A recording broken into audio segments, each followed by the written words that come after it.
오늘 본문 말씀을 선택한 이유는 사실은 추석 명절 때문에 항상 우리 한국 사람들에게 오는 제사에 대한 부담감 때문에 말씀을 준비를 했습니다. 여러분들 오늘 말씀을 함께 나눌 때에 제사에 대한 생각이 바르게 성경적으로 자리 잡게 되기를 바랍니다. 지난 추석 명절에 가족들과 함께하는 즐거운 시간들이 되셨나요? 이제 우리나라는 제사가 많이 없어지긴 했습니다만은 그래도 아직까지는 제사 때문에 갈등을 겪는 가정들도 있습니다.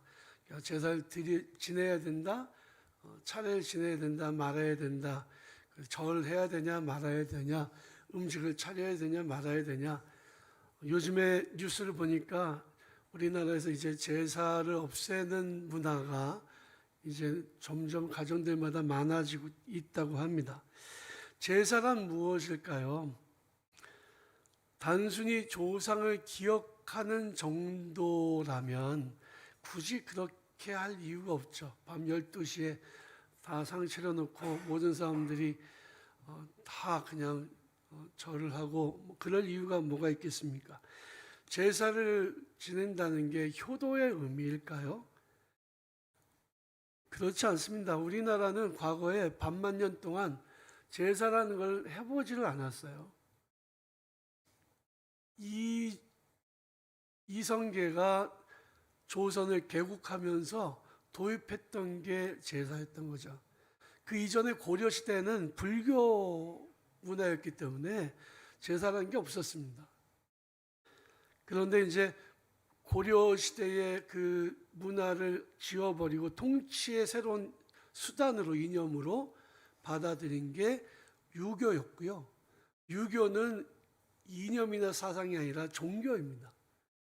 어떤 종교냐면 조상을 신으로 섬기는 종교죠. 그래서 자기가 나라를 장악하는 수단으로 삼기 위해 널리 제사를 장려했던 것입니다. 제사는 한마디로 말하면 조상을 신으로 섬기는 행위이고 종묘 제례악 이런 것들이 있잖아요. 이건 뭐예요? 우상 숭배를 하는 그런 음악을 하는 거죠.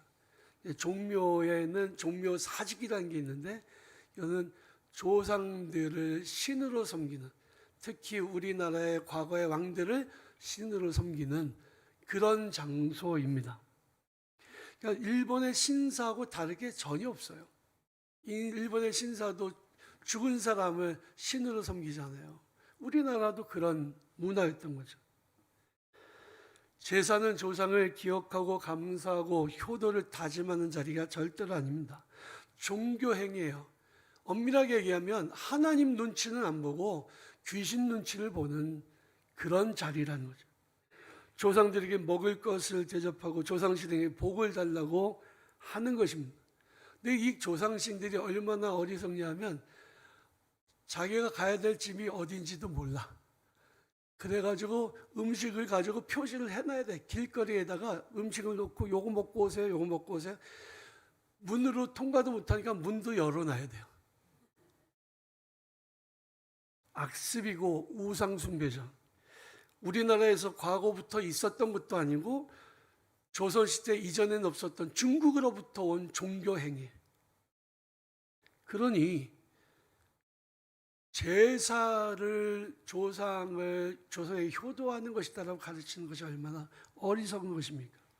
조상은 기억해야 되죠. 뿌리가 없으면 안 되잖아요. 어제 일본과 우리나라가 축구 경기를 했습니다만 또 야구 경기도 했지만 일본한테 이기니까 얼마나 속이 좋은지 모르겠어요. 그런데 우리는 그래서 한민족이라고 하는 그런 의식을 가지고 살아가고 있습니다만은 그래서 어쩌다고요? 조상이 신이라고요? 말도 안 되는 얘기죠. 오늘 안 되는 이유에 대해서 제가 세 가지로 말씀드리려고 합니다. 첫 번째로 그들은 신이 아니기 때문에 섬겨서는 안 됩니다. 사람이 죽으면 신이 된다는 얘기는 거짓말이에요. 사람들이 죽으면 그들의 영혼은 어디로 가냐? 저 세상으로 갑니다. 그래서 이 세상을 이승이라고 말하고 저 세상은 저승이라고 말하잖아요. 저승으로 가요. 저승으로 간 사람들이 이승으로 1년에 한 차례 휴가 받아서 오는 때가 있다고 얘기해요. 멕시코의 죽은 자의 날이죠. 우리나라도 비슷합니다. 제사 때가 되면 죽었던 사람들이 배가 고프니까 밥 얻어먹으러 온다는 거예요. 죽은 자의 영이 다시 이 세상으로 돌아온다는 것도 말이 안 되고, 그들을 신으로 섬긴다는 것은 믿는 성도로서는 절대로 있을 수도 없는 우상 숭배예요. 이것은 모두가 다 사탄이 지어낸 거짓말이죠. 조상신들에게 잘못하면 조상신들이 해코지한다. 그게 무슨 조상이에요? 조상들은 후손들이 다 잘 되기를 원하죠. 거짓말입니다. 조상들이 제사밥을 못 얻어먹으면 조상의 신이 빼짝빼짝 말라간다. 어디서 말도 안 되는 거짓말들을 해왔고, 그것을 사람들이 믿고 두려워하면서 제사에 매여서 살았냔 말입니다. 사람들은 죽으면요, 구천을 떠도는 게 아닙니다. 우리 영혼의 고향인 하나님 품으로 돌아갑니다. 전도서 12장에 보면 돌아간다는 말에 성경적인 어원이 나와요. 여러분, 돌아가시면 소천, 하나님의 부르심을 받아서 갔다라는 표현을 쓰고, 별세, 세상과 이별하셨다는 말도 쓰죠.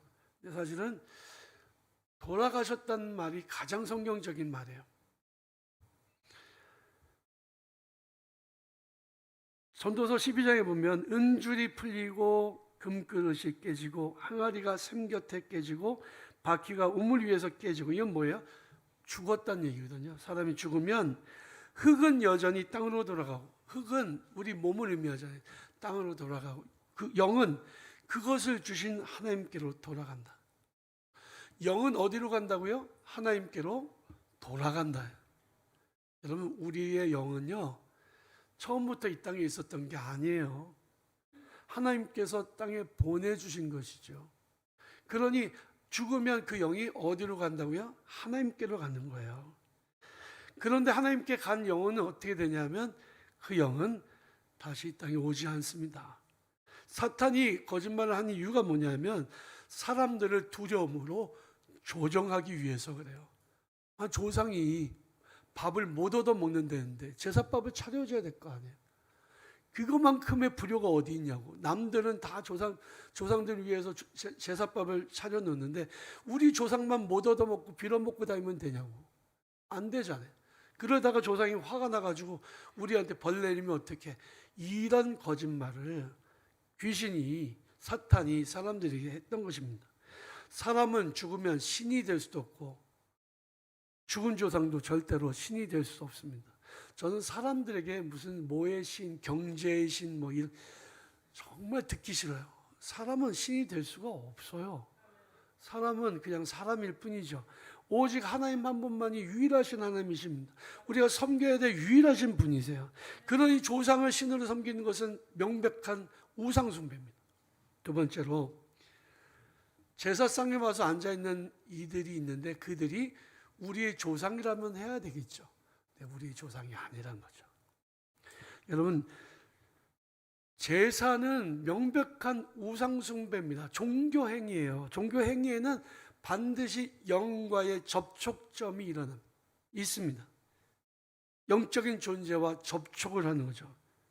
근데 문제는 그 찾아오는 그 영이 조상의 영이 아니라 귀신의 영이라는 데에 문제가 있다는 거죠. 오래전에, 벌써 한 20년도 더 된 책이에요. 주여 제가 사탄의 왕관을 벗었나이다 라고 하는, 우리나라의 단군교라고 하는 게 있는데 이게 무당들이 만든 연합체예요. 거기에서 대장했던 사람이 회개하고 변화되어서 예수 믿게 된 다음에 자기의 그 무당의 경험을 책으로 썼습니다. 그런데 이분이 제사상에 가보면 항상 거기에는 누가 와 있냐면 귀신들이 와 있는데 조상인 것처럼 와서 있대요. 무당이 경험한 얘기고 제가 경험한 얘기는 아니에요. 그런데 그러니까 그 앞에 절을 하고 그 조상 드시라고 해놓은 밥은 누가 먹냐? 그 귀신들이 먹는. 귀신은 뭐예요? 죽은 자의 영이 아니라 사탄의 졸개들입니다. 무당 중에는요, 돈 벌기 위해서 배워서 하는 그런 학습 무당이 있고요. 그리고 진짜로 귀신을 이어받은 세습 무당이 있습니다. 근데 문제가 뭐냐면 학습 무당은 흉내 내는 거니까 돈도 많이 못 벌어요. 근데 세습무는 진짜 귀신이 있어서 그 사람들의 문제를 파악을 해서 얘기해 주니까 돈을 많이 벌어요. 그런데 그 무당, 돈 많이 버는 그 세습무당은 가장 고통스러운 시간을 삽니다. 왜냐하면 귀신들이 시도 때도 없이 해코지를 한다. 마음에 안 들면 해코지하고, 그래서 심지어는 진짜 돈을 한강에서 수천만 원씩 몇 억씩 태워버리는 경우도 있었다 그래요. 귀신이 자꾸 괴롭히니까 그렇게 귀신한테 돈 태워서 바치란. 귀신과의 접촉은 만만한 게 절대로 아닙니다. 여러분, 절대로 우리는 성령과 만나고 성령이 내 안에 충만해야 되고 성령과 동행하는 삶을 살아야지 귀신과 친구하고 살면 큰일 나는 거예요. 제사의 자리에 누가 와 있다고요? 귀신이 와 있다고요. 그래 접촉을 하면 안 되잖아요. 어쩔 수 없이 우리가 제사의 자리에 가게 되는 경우가 있습니다. 뭐 부모님의 제사라고 하는데 형제들이 뭐 형이 하라는데 안 갈 수 없잖아요. 그럼 그 자리에서 절하지 마시고 이렇게 기도해서 하나님 저를 주의 보혈로 덮어주십시오. 뭐 말로 하라는 얘기가 아니라요. 나는 예수 믿는 사람이니까 절할 수 없습니다. 그리고 그때서부터 기도하세요. 하나님 저를 보호해 주세요. 악한 영으로부터 보호해 주세요라고 기도하는 것이 정말로 중요하다는 거죠. 세 번째로 왜 제사를 지내면 안 되느냐면 조상들은 그곳에 없기 때문입니다. 여러분 무덤에 가면 조상이 있나요? 없나요? 거기에 돌아가신 분이 그냥 묻혀 계세요? 아닙니다. 이미 돌아가시고 그분의 남은 그런 시신, 그 남은 그 재나 이런 것들이 남아있을 뿐이에요. 제사 자리에 사진을 갖다 놓고 거기에 조상이 와달라고 빈다고 해서 조상들이 올 수 있습니까? 휴가증 끊어서 나와요? 그럴 수 없습니다. 못 와요. 그 자리에는 누가 있냐? 귀신이 있는 거지. 조상이 그곳에 없기 때문에 거기에서 조상에게 절하는 것은 우상숭배다. 천개의 바람이라고 하는 노래가 있습니다. 세월호 사고가 났을 때 추모의 자리에서 성악가가 카운터 테너가 불렀죠. 유명한 노래입니다. 이 가사의 내용이 이렇습니다. 나의 사진 앞에서 울지 마요. 나는 그곳에 없어요. 나는 잠들어 있지 않아요. 제발 날 위해 울지 말아요. 나는 천개의 바람이 되었죠.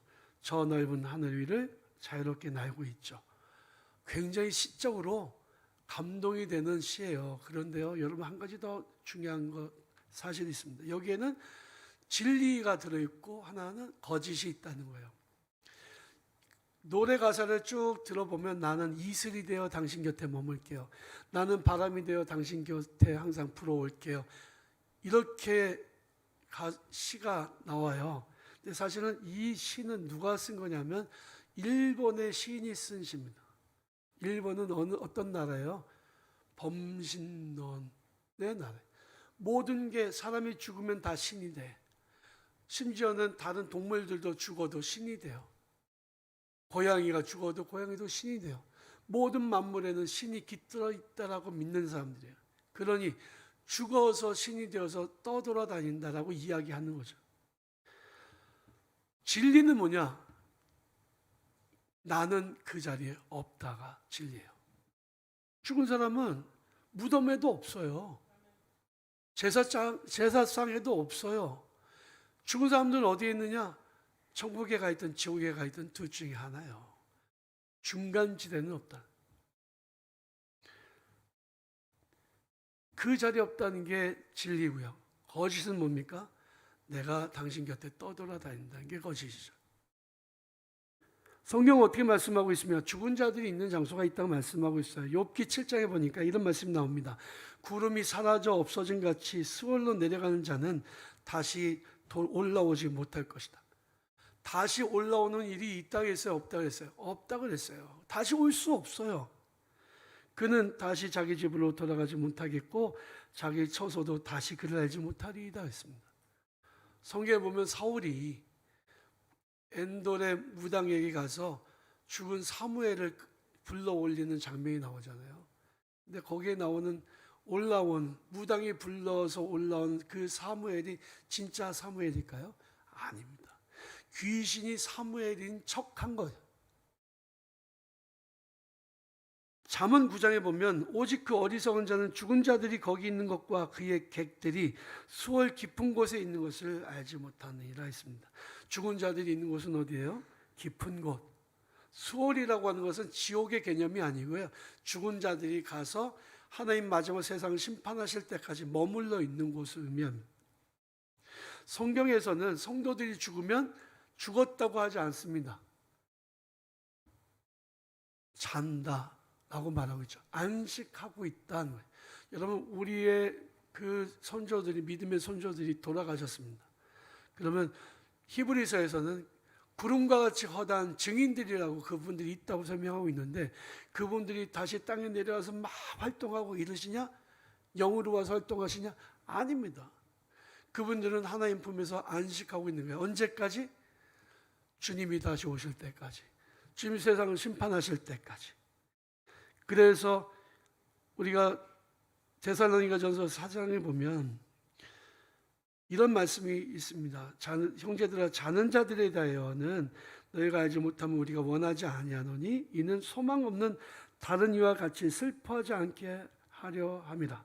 주께서 호령과 천사장의 소리와 하나님의 나팔 소리로 친히 하늘로부터 강림하시리니 그리스도 안에서 죽은 자들이 먼저 일어나 그 위에 우리 살아남은 자들도 그들과 함께 구름 속으로 끌어올려 공중에서 주를 영접하게 하시리니 그리하여 우리가 항상 주와 함께 있으리라. 믿음을 가지고 죽은 사람들은요, 나를 믿는 자는 죽어도 살겠고 살아서 믿는 자는 영원히 죽지 아니하리라 말씀하셨으니 죽은 게 아니라 살아있는 거죠. 그리고 어디에 있느냐? 하나님의 품에 안식하고 있는 겁니다.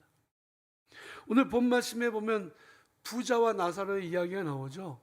부자는 날마다 호의호식하는데 나사로는 부자의 상에서 떨어진 음식을 얻어먹으려고 갔다가 얻어먹지 못하고 굶어서 죽었습니다. 부자도 죽고 나사로도 죽었습니다. 부자는 지옥에 가고 나사로는 천국에 갔습니다. 천국에 있는 나사로를 지옥에 있는 부자가 본 거예요. 그리고는 아브라함에게 부탁을 합니다. 저 나사로를 내게 보내서 입에 혀에다가 물 한 방울만 찍어달라고. 내가 여기서 정말 죽을 만큼 고통을 겪고 있다. 그랬더니 아브라함이 말하기를 너와 우리 사이에는 커다란 구렁텅이가 있어서 갈 수 없다. 아브라함도 못 간다는데 여러분, 내가 본 천국이나 뭐 죽었다가 천국도 갔다 오고 지옥도 갔다 왔다고 간증하는 사람들 옛날에 많았잖아요. 다 거짓말이에요. 아브라함도 못 가고 나사로도 못 가는 곳이 지옥입니다. 왔다가 또 할 수가 없어요.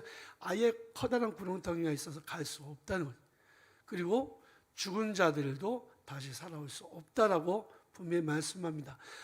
부자가 말하기를 그러면 나사로를 다시 살려서 우리 형제 5에게 보내주십시오. 그러니까 그것은 그럴 수가 없고 그들에게는 모세와 율법이 있지 않냐. 모세와 율법이 있으면 뭐합니까? 그들이 믿지 않을 텐데요. 살아서 가면 믿을 것입니다 라고 말을 하죠. 그러나 다 죽었다가 살아가는 사람이 있다고 하더라도 그들의 고난을 받지 않을 것이라고 말씀하고 있어요. 여러분, 이 말씀을 통해서 우리 3가지를 알 수 있습니다. 하나는 모든 사람은 죽는다는 거예요. 모든 사람은 죽어요. 부자도 죽고 나사로도 죽었고 저도 죽고 여러분들도 죽을 겁니다. 네. 두 번째는 죽은 자들은 이 땅에서 머물지 않고 천국으로 가든 지옥으로 가든지 한다는 거예요. 세 번째 진리는 죽은 자들이 다시 돌아올 수 없다는 거죠. 그것은 사탄의 거짓말에 불과합니다. 사람들이 제사를 지내는 이유가 뭘까요? 가족끼리 모여서 맛있는 거 먹고 얘기 나누기 위해서. 그러면 음식하면 되는 거죠. 제사를 할 필요가 없는 거예요. 왜 하느냐? 조상에게 효도하기 위해서 합니까? 아니란 거 이미 알았잖아요. 왜 할까요? 무서워서 하는 겁니다. 조상들한테 해코지 받으면 안 될까 봐. 추석 때 멀리 콘도에 가서 가족들끼리 그래도 거기서라도 조촐하게 제사를 지낸 이유가 뭘까요? 무서워서. 조상신이 무서워서. 여러분, 귀신 눈치 보고 살지 마세요. 하나님 눈치 보고 사시기 바랍니다. 형제들 눈치 볼 것도 없어요. 우상숭배인데 형제가 하란다고 합니까? 아닙니다. 해서는 안 됩니다. 담임 목사 눈치도 안 보는데 왜 형제 눈치를 보세요? 하나님 눈치 보고 사시기 바랍니다. 하나님이 가장 미워하시는 게 우상숭배예요. 하나님이 가장 싫어하시는 겁니다. 우상숭배자에게는 미래가 없어요. 사랑하는 성도 여러분, 하나님 한 분만을 섬기고 주님만 높여드리고 모든 세상의 우상을 버리고 주님의 뜻대로 믿음의 선한 싸움을 싸워 승리하는 주의 백성들이 되시기를 주님의 이름으로 간절히 축원합니다.